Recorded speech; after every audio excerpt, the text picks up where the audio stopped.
Boop. Happy Thursday. Today is Thursday, January 26, 2023. Today's daily Bible readings come to us from Psalm 15, Deuteronomy 16, 18 through 20, and then 1 Peter 3, 8 through 12. And I'm going to talk about 1 Peter 3, 8 through 12 and what it's like being a pastor. You can expect that if you choose to be a pastor that you're going to run up against some stuff. Sometimes, it can be your own fault, and pretty well deserved, right? Because we're people do dumb stuff. And sometimes that's what happens. But sometimes it doesn't have much to do with you at all, but everything to do with the message that you carry as a minister of the gospel. In those situations,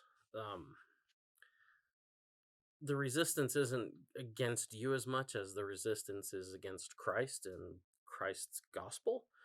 So either way, though, it's all about how you deal with realities, whether or not you're coming up against this stuff because you're stupid, or you're coming up against this stuff because people are rebellious by nature and resistant to the gospel.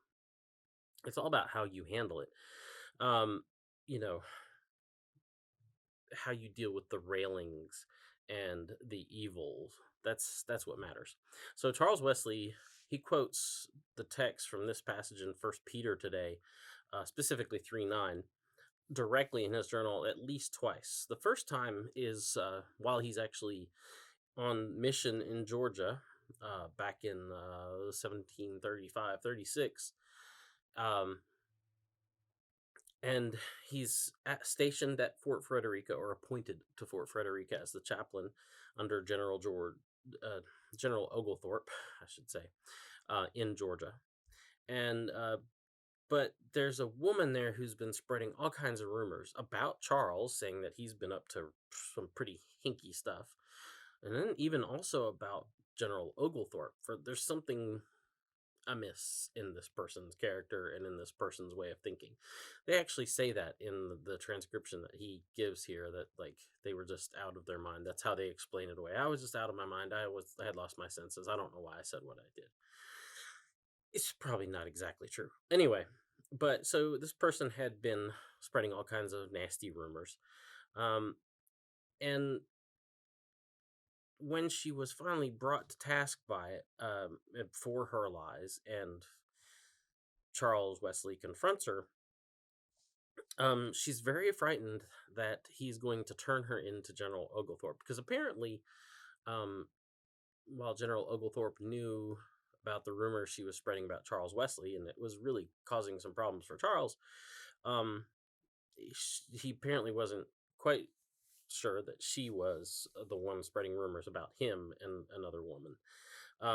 So when she was brought to Charles, she expresses her fear that the Reverend Charles Wesley would turn her into the governor. And his response is, "No, you are safe. I cannot return evil for evil." That's a direct reference to this line in 1 Peter. He says, I can't do that. And he's not saying, I have to assume that he would have really liked to, but his commitment to Christ first meant that he had to follow St. Peter's advice rather than just following the desire of his own heart to get some retribution and return railing for railing and evil for evil. Some years later, in 1743, he refers to some struggles that are being faced by some of the Methodists who faced the railing of the haters for the sake of the gospel.